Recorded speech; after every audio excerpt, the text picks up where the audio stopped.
I'm John Levison. I'm director of the Mandel Center. I'm delighted to welcome you to this ongoing series of conversations with scholars of Jewish education.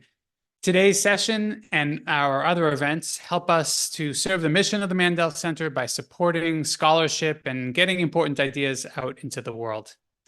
We encourage you to take a look at the Mandel Center events page to learn about other upcoming events. We are delighted to have so many of you joining us live. We hope that we'll be able to take some of your questions as we go, so feel free to post those questions using the Q&A button at the bottom of the screen. We're also recording today's session, and we'll make the recording available afterwards on our website and via our podcast. Our guest today is my friend and colleague, Sandra Fox. Sandra is the Goldstein-Gorin Visiting Assistant Professor of American Jewish History at NYU. She's also the director of the Archive of the American Jewish Left in the Digital Age. She got her doctorate at NYU, and she was also a Jim Joseph postdoctoral fellow in education and religion at Stanford. She's the founder and producer of the Yiddish language podcast Weiberteich, feminist podcast in Yiddish. She's also the author of the recent book, The Jews of Summer, Summer Camp and Jewish Culture in Post-War America. Very excited to see that book come out. It was a finalist for a National Jewish Book Award this year, which is really great.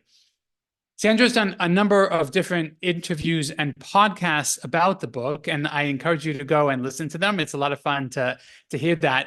And to learn about that other work. But today, I invited Sandy to come talk with me about a different topic, a recently published article called The Passionate Few, Youth and Yiddishism in American Jewish Culture, 1964 to the Present, which was published in the Journal of Jewish Social Studies.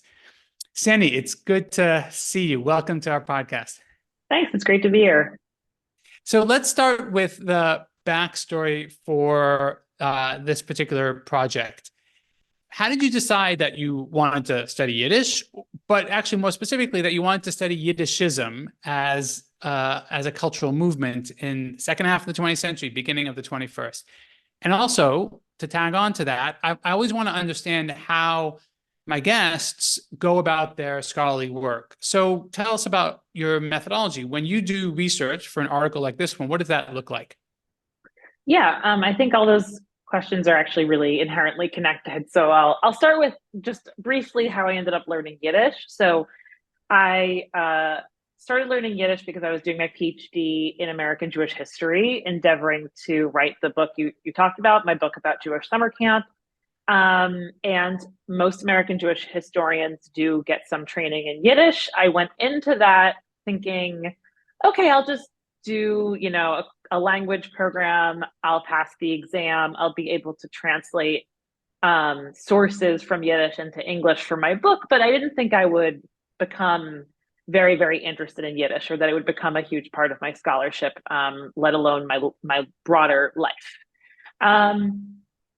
But I took an untraditional path towards learning Yiddish. I went to, so my friend at the time, but he's still my friend. At the time, my friend was the director of the Yiddish Farm Educational Center, which it's not as actively an education center anymore, although I think it does run programs. Sometimes it's more of an active farm at this point, but it at that time was a really exciting place to learn Yiddish. It was a new program. I think I was there the second or third summer, but it was becoming more institutional is not the word, but a little bit more official as a language program in the time that I went. And my friend said, oh, you should just come to the farm. I promise you in 2 weeks, you'll be able to pass your language exam. You'll speak Yiddish. And I said, okay, what a deal. Because, the other summer programs are like 6 weeks long and they're in a classroom. And also as like camp person, I said, oh, going upstate for a few weeks to be in this kind of camp-like environment. Right. It sounded pretty great, Outdoors. Yeah, I had just stopped working at camp. So great, something that kind of reminds me of everything I've done up until this point. And so probably because I chose something that wasn't really an academic program, it primed me for the possibility of really connecting with Yiddish in a different way than I think a lot of other scholars who just have to pass a language exam or have to use it for their research do. And I basically there I fell into a social circle of really passionate Yiddishists. We'll talk, I'm sure, about what Yiddishists are, but passionate Yiddish speakers and Yiddish enthusiasts. And that social circle, also was somewhere, was existent in Brooklyn, where I lived and also still live. So even after my few weeks at the farm, it was something that kind of continued to be part of my life. And so my interest in Yiddish grew. And then as I was pursuing various forms of scholarship, I realized that there was a real lack of understanding about Yiddishists in the 20th century, that there kind of had been, there's a historiographical hole in terms of what happened to Yiddish after a bunch of different dates, but let's say specifically after the Holocaust, that there hadn't been enough really written about what Yiddish engagement looked like after that. It was just sort of assumed that non-Hasidic Yiddish speakers were dwindling, and that there wasn't much of a story to tell. But here I was living, a life among passionate, mostly young Yiddish speakers, and I said, I think I probably was channeling my advisor at the time and my longtime mentor, Hasia Diner, who always kind of questions the general assumptions about when something started. So, there's all these articles out there. I mean, even now, there are still articles that come out in major news publications, not just Jewish ones, major news publications. Yiddish revival, Yiddish should be dead, but it's not. How is that possible? I mean, this happens all the time. And right. I wanted to understand the full history, not where to place this, millennial revival or even a Gen X revival before it, but how Yiddish had continued to be a part of a secular Jewish culture. By secular, I guess I really should clarify, I mean non-Hasidic. So not all Yiddishists are secular. The farm was actually very religious. It was a very frum farm, and a lot of Yiddishists are pretty frum. So when I say secular, I actually don't mean secular at all. I mean non-Hasidic.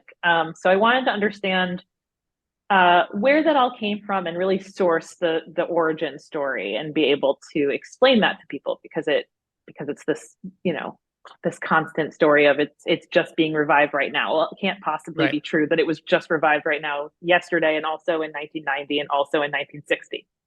Right. So it's the opposite of, the ever dying people. It's like the ever reviving Yiddish, but you're trying to tell a little bit more of a continuous historical narrative, but tracing back this history. So what does the research look like? Yeah, so this was different than anything I had done before and probably ever will do, in that I had a lot of personal connections to the people that are quoted in this article. Yiddishists are not a huge community. There's hundreds, maybe probably globally thousands of people who are committed to speaking the Yiddish language in this particular way. So I, naturally being part of the community, do know all these people. So it was a mixture of archival research, which is definitely what I'm more familiar with, what I'm more comfortable with as a historian. The main organization I studied is Jugendruf, literally the call to youth, which is a Yiddishist youth organization. Youth is a generous word, actually. Also, the youth, anyone can be a member of that movement. It's not a youth movement like we think of with Zionist youth movements or whatever. And I had access to some stuff from Yiddish Farm because of my connection to it, and then interviews. So those were the main ways I went about it. And my immersion in the community, my knowledge of the community, really helped me know who to speak to and identify, some of the main patterns. Right, and they can provide a kind of oral historical perspective on not too distant past. So thinking about the argument of the article from the 30,000 feet, level, as we sometimes say. So what did you learn? What do you think we should know about Yiddish, or actually Yiddishism, in the last few decades? I think that the main argument is that this quote unquote revival is not a revival at all, that there's a longer story of generational passing on of Yiddish that has not been really told before, because I think, history is often written about bigger movements. I'm not going to say by the victors, but, we definitely know much more about like Hebrew and Zionism in America than we do about what happened to Yiddish. So I think that was sort of one of my main points in writing it. I wanted to look at also how Yiddishism itself has evolved to mirror the needs and desires and interests of each North American generational cohort that I studied. So not just thinking about Yiddish as sort of a stagnant idea or just a language, but as something that can actually that's flexible, that has been changed over time into various to attributed to it different symbols, political, social, cultural, that mean something to people. So, there's a general stereotype or sense in the American Jewish community, for people who are really kind of more in the know, that Yiddish is sort of associated with the left, or, again, outside the Hasidic community, which should be recognized as the majority of today's Yiddish speakers, of course. That Yiddish is associated with the left. Maybe it's anti-Zionist in some way to engage with Yiddish, or anti-Hebraist, or something like that. That there's a queer association with Yiddish, that many LGBTQ Jews are attracted to Yiddish and find kind of a safe community there, or a place to express their Jewishness through a queer lens. I think what this article does is explain how all of those kind of stereotypes, which also have some elements of truth, came about, but also points to how they are somewhat limiting, right? So many of the Yiddishists I know and who I spoke to are Zionists. They speak Hebrew too. I think that that's something that really surprises people, because the association with Yiddish and the left is very, very strong. Right. So there's an element of there's an element of kind of counterculturalism, and also there are folks who are fairly mainstream, who also happen to be committed Yiddishists. I guess I wouldn't say mainstream. I guess they're just they're language nerds too. That's a different. You know what I mean? Right. I don't think anyone who commits themselves to learning Yiddish at a level of fluency and maybe speaking it in their everyday lives is mainstream. Because most people would say, why would I learn this language? If you want to be practical, learn Spanish or Chinese. Like, you wouldn't, you have to be a sort of impractical person in the most delightful way. So, it's like mainstream might not be the word. But. So let's just talk a little bit more about what these people, these Yiddishists, are, because it's not just people who like Yiddish or learn a little bit of Yiddish. You're trying to identify a group of people. You call them Yiddishists, and you're also distinguishing a little bit, or more than a little bit, from what Jeffrey Chandler has called post-vernacular Yiddish. So can you help us understand, like, what is this phenomenon? What does it look like, as opposed to just, I don't know, Larry David throwing in a Yiddish phrase here or there? Yeah, I should clarify that lots of people use the word Yiddish to describe themselves, and this might not be how they describe, I guess, how that description plays out for them. So I don't want to discount people and say, you're not a Yiddishist. Like, that's not my interest in using the word, but I guess I was writing about a very particular kind of Yiddishist. So a Yiddishist could be someone who just has a very strong passion for the Yiddish language that can be expressed through speaking it, through singing it, through engaging with Yiddish literature and culture in various ways. I was writing about the sort of most linguistically minded group of Yiddishists. And I would say that group is really important also when you think about this sort of generational passing on of Yiddish, because that's really the group that also becomes the teachers of Yiddish, the people who literally pass it on in the classroom. So there are various kinds of Yiddish enthusiasts, but I'm really focused on this particularly linguistically minded group that is passionate about using the language, not just in scholarship or in cultural production, but maybe even more so in everyday life. So one ongoing theme in the article, looking at all these generations, is how they used it in social life, in romantic life. So one of my early, non-academic, really fun things I wrote in graduate school was called Smitten in Teich, I think. It was an Ingeweb blog post about Yiddish language romances. And I studied, how people use Yiddish in their romantic and sexual lives. And so that's one element of this whole thing that I was really interested in keying in on. And that's very different than just using it to, engage with culture. So that's who I was writing about. And then in terms of the post-vernacular question, just to clarify, because I know people probably haven't read the article, and maybe you will, maybe you won't, but Jeffrey Chandler described post-vernacular Yiddish in a book many years ago, Adventures in Yiddish Land. He said, post-vernacular Yiddish is a semiotic mode in which Yiddish speech is willed into existence, constructed and monitored with unprecedented deliberateness, performative in its very nature. So I wouldn't say that the people I've written about are not engaging with Yiddish post-vernacularly. I think that it is I agree with Chandler that all engagement with Yiddish at this point is in some way performative in its very nature. Mm-hmm. But a lot of them are conscious of post-vernacularity as a concept. And I think try to fight against that notion by insisting that the way they use Yiddish in their everyday lives is actually a very normalized, real way to use it and not performative.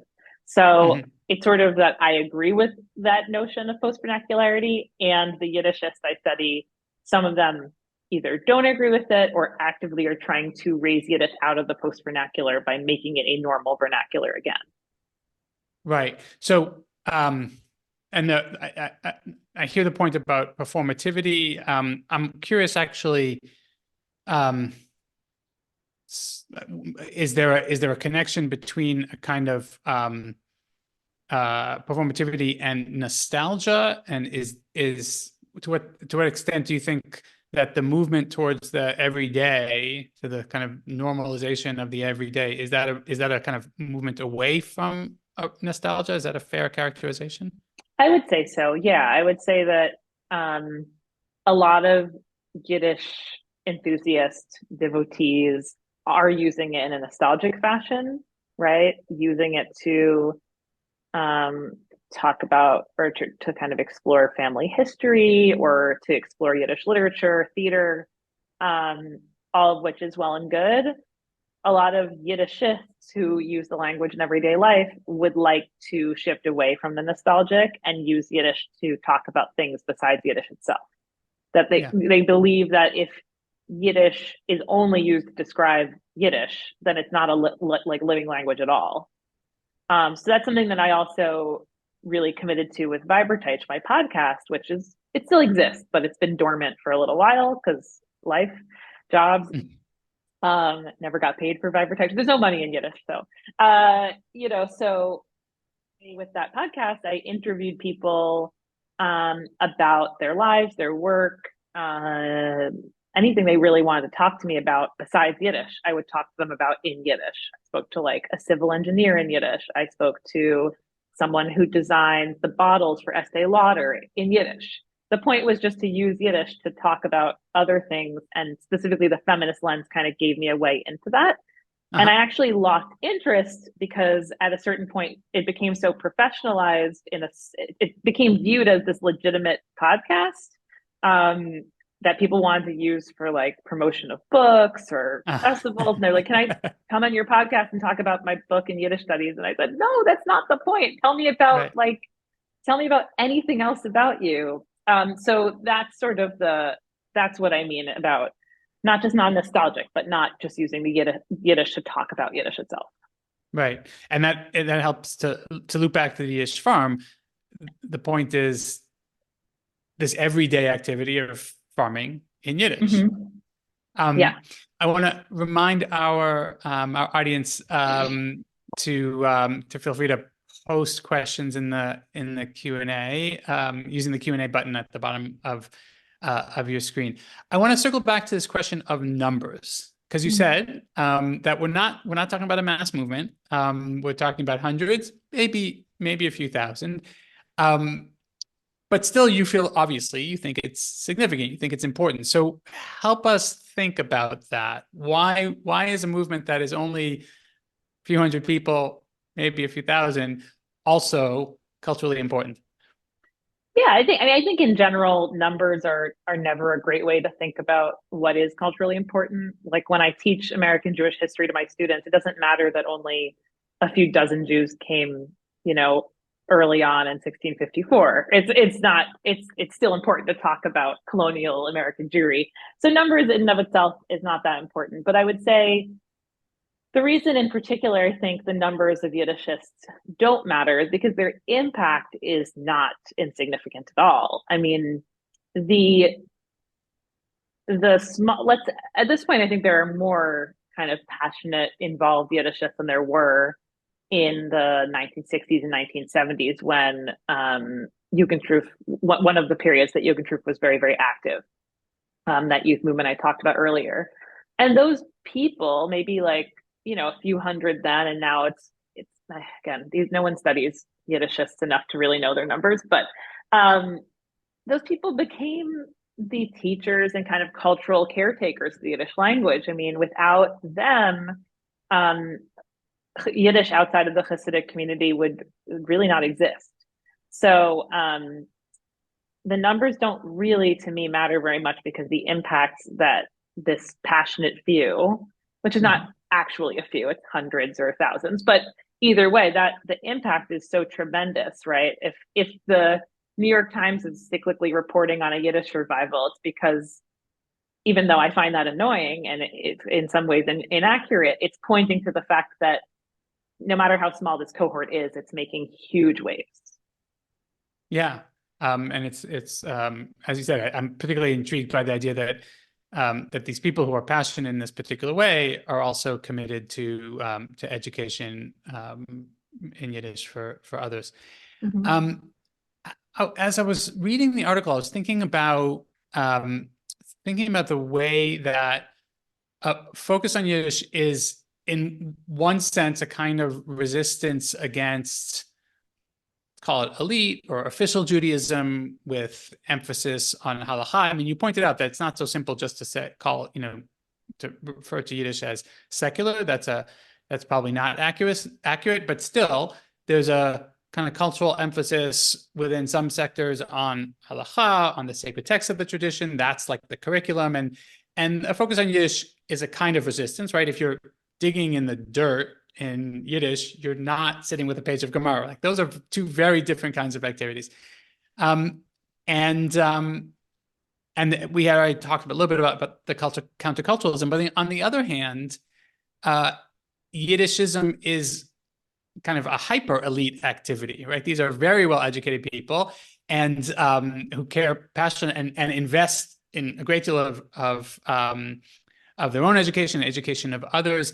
And then you point out that this quality shows up also in the emphasis within the Yiddishism that you're talking about on writing and speaking Yiddish correctly, right? And on correct spelling and those other things. So how do you think about this tension between the kind of the countercultural aspect on the one hand and the, I don't know, elite aspect on the other? Yeah, there's still a lot of ongoing tension about that. Like, where should the energy be spent? I would say the Yiddishists who are most impassioned about keeping Yiddish at a high quality level or speaking it as close to how it was spoken in kind of the pre-war, pre-Holocaust world. That's an even smaller cohort than I was talking about earlier. And yes, there is a certain elitism to that. And I think it's very, very hard for new Yiddish speakers to ever reach that level. I mean, you have to be incredibly committed in order to do so, and very few people in my generation or younger are able to succeed in doing so. So it is kind of changing because that's not like necessarily realistic anymore. But I would say that it. I would say that learning Yiddish is elite only insofar as like learning any languages, right? You have to have the spare time to do it. You have to have the resources to do it. I think Yiddishists are kind of try harder than maybe other groups of people to make it accessible. But I don't think that makes it inherently I don't think that is in conflict with its counterculturalism. I do think, though, that there is a tension always between that passionate group of Yiddishists who care a lot about the quality of language and people who think of Yiddish more for its symbolic use as a kind of alternative way to express Jewishness, whether that's secular Jewishness or queer Yiddishkeit, which is something I write about, or anti-Zionism or just non-Zionism. So those are groups of people that interact a lot and see eye to eye on a lot of things. But there are certain ways in which they differ and disagree. So I want to build on that. I want to pull in a question from the audience. This will be the next to last question. We don't have a lot of time left.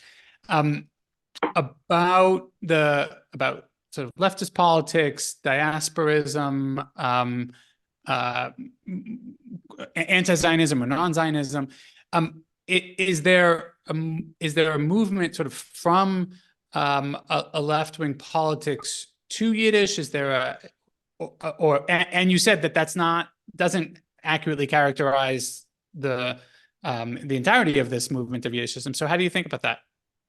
Yeah, I think that is building on the previous thing, right? There are lots of young people who come to Yiddish because they're looking for a way to engage with Jewishness outside of the sort of mainstream, whether that's political or otherwise. And there are a lot of people who come to it because it's what their grandparents spoke and they want to connect their families or whatever. There's a million and one reasons. So I guess I would say that not all Yiddishists are anti-Zionist or non-Zionist, but unlike in mainstream Jewish communal spaces where expressing anti-Zionism can be something that causes like wreaks havoc, like like in a synagogue, you can't necessarily express that kind of opinion in most communities, right? Yiddishists don't, even if they disagree on that, it's just that's not the point of being part of the community. So yeah, it's sort of hard to explain because most American Jewish life is so wrapped up in Israel, and from a political perspective, from an identity perspective, cultural perspective, and Yiddishists are not all anti-Zionist. Many are, and many aren't. And I think they're just living in a reality where their shared reason for coming together, their reason for being active, has nothing to do with it. So it's more like it's a facet of the Jewish community where Zionism doesn't take up a lot of air in the room. Like after October 7th, it's not something that's gonna tear people apart to disagree over things. So it's kind of hard to explain that part, but yeah. It's really intriguing to think about how like there's a particular cultural space that's created that obviously it has historical resonances, and one of the historical resonances it has is to an older form of secular Jewish identification and non-Zionist secular Jewish identification, that and somehow that the resonance of that affects the contemporary cultural space and communal space that provides opportunities. So last question, and this is the question I always ask my guests, is why does this research matter for Jewish educators, Jewish leaders? Why should we care? Yeah, I mean, I think that it's less of an argument in this article, but more in my book, because my book talks about Yiddishist or Yiddish-oriented summer camps alongside the more mainstream Reform, Conservative, and Zionist summer camps. In my book, I argue that in a time in which young people are actually really demanding and have been demanding for the last decade for a Jewish education that is not as focused on Israel. This is, Yiddish offers, looking at Yiddishists offers a way to understand what kinds of ways we could expand Jewish education beyond the centering of Israel. And I don't think that's an anti-Zionist position at all. I think that's just a position of, in my book, I kind of chart how Israel education and Zionist education became so popular because after the Holocaust, it was a very natural way to inspire young Jews to feel proud. Talking about Yiddish and the history of Eastern Europe, that wasn't a place to source a sense of Jewish pride. And so, Israel becomes really central in that. And now I think we're in a different place where Jewish education should be thinking a little bit more about diaspora, not just Yiddish. Obviously, it's not just an Ashken normative position, but looking at the history of these Yiddishists can actually show the possibilities of expanding Jewish education beyond some of the kind of normalized ways we do things. So I would say that's one of the big reasons. And yeah, that's it. That's the main one. It's a wonderful example of what happens when people are very passionate about a particular form or aspect or corner of Jewish culture and share that together and find meaning in it together, not necessarily to the exclusion of others, because we're complicated people and we intersect in lots of ways. But it's a really creative space. Sandy, thank you. It's great to talk to you about your work. Thank you all for joining us. I encourage you to check out the Mandel Center events page to learn about upcoming events. Also, subscribe to our YouTube page and our podcast. The next event will be a spotlight session on February 29th, when I will be speaking with several colleagues about the American Jewish Gap Year in Israel. Sandy, thank you again. Thank you all for joining us. Take care.